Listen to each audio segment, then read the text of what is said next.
Hello, good morning. কেমন আছো সবাই? আমি খুব ভালো আছি। তো চলো আমার ভিডিও তোমাদের সামনে আজকে আমার কিন্তু লেগেছে হাতে। এই যে এই যে তুমি এটা কি করছো বলো? না না ওটা করছে না, কাম যাচ্ছে না।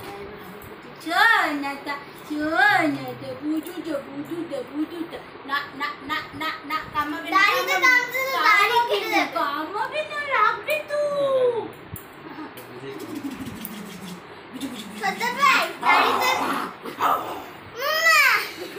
কারণ খেলা এই যখন তুলে নিলে দাড়ি ও কামড়া ঘাও ঘাও ঘাও করতে দাড়িতে কাটতে নো দাও। নো নো নো বলেছে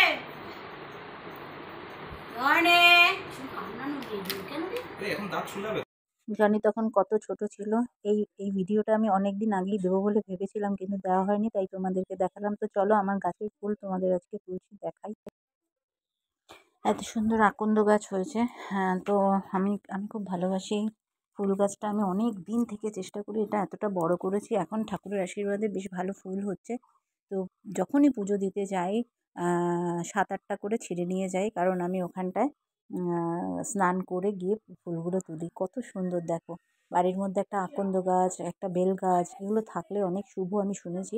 সত্যি মিথ্যা জানি না, তবে এগুলো যেহেতু ঠাকুরের একটা খুব প্রিয় গাছ, প্রিয় ফুল, তার জন্য আমিও মনে করি এটা শুভই, বাড়ির জন্য সত্যি শুভ। তো তোমাদের কার কার বাড়িতে এই গাছ আছে অবশ্যই জানিও, না থাকলে এটা গাছগুলো রাখার চেষ্টা করো। প্রত্যেকটা ডালে দেখো অনেকগুলো করে ফুল ধরছে, যেরকমভাবে ধরে প্রত্যেকটা ডালে।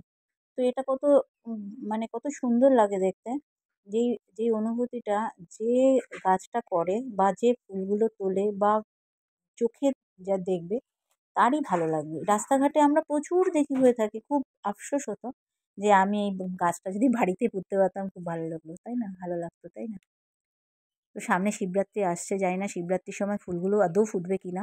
তো যদি ফোটে তো আমি আমি ভেবেছি যে শিবের গলায় এই ফুলটাকে মালা করে, এই ফুলগুলোকে মালা করে দেবো। তো আমার লোকনাথ বাবার পুজোর দিনও কিন্তু আমি বেশ বড় একটা মালা করতে পেরেছিলাম। তখন অনেকগুলো ফুল ফুটেছিল, যে একটা বড় মালা হয়েছিল পুরো, মানে ফটো ফ্রেম ধরে নিচ অব্দি একদম মালাটা আমি দিতে পেরেছিলাম। এত ভালো লেগেছিল, খুব ভালো লাগে না বলো?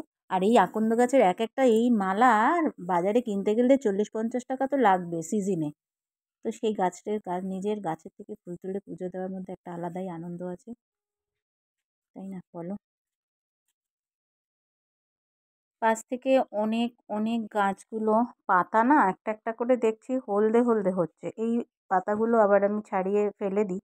আবার মাঝে মাঝে একটু পোকাও দেখা যায়, সেগুলোকেও আবার পরিচর্যা করতে হয়, ওগুলোকে আবার ফেলতে হয়। নাহলে কি হয়, পাতাগুলো ওই ছোট ছোট পোকাগুলো বড় হয়ে, সেই মানে যেগুলো প্রজাপতি হয় ওই পোকাগুলো এতটাই বড় হয়ে যায়, যার ফলে আমি আবার ওইগুলোকে পাতাগুলোকে শুদ্ধ কেটে ফেলে দিই।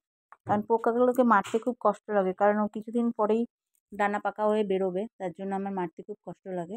ওগুলোকে পাতা সমেতই আমি মানে ছিঁড়ে ফেলে দিই।